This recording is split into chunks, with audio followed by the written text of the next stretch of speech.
My great-grandparents settled out here back in the 1880s. So we've been at it quite a while. Our whole operation has mostly been grass and cattle.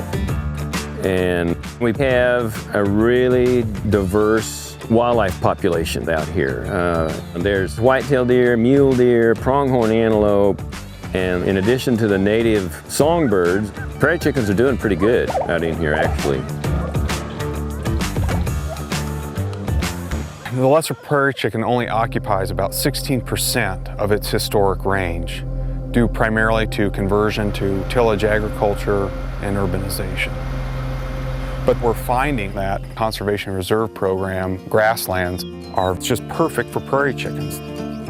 The Natural Resources Conservation Service began the Lesser Prairie Chicken Initiative in 2010, really as a response to landowners' desires to maintain their Conservation Reserve Program, or CRP lands, in grass.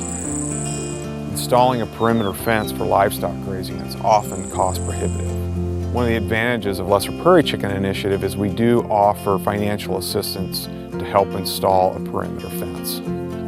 And the result has been a very successful program in taking these idled croplands that were converted to grassland, or CRP, many, many years ago, and turning those into a working landscape.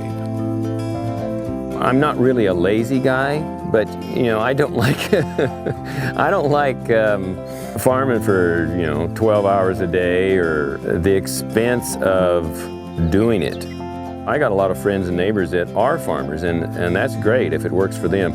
But raising cattle has made us more money every year than what farming has. We're able to keep more.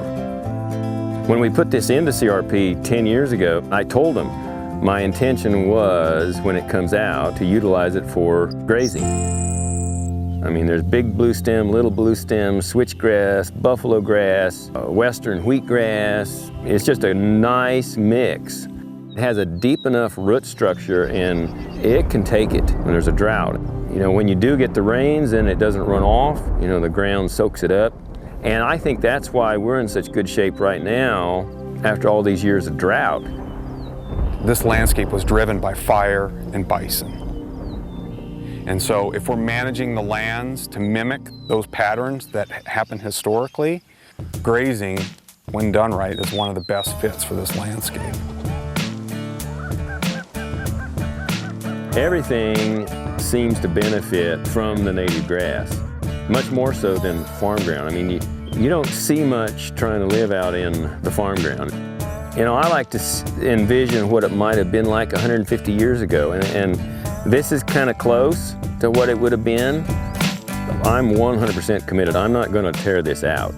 It just works better for me, for our operation, to have cattle and grass.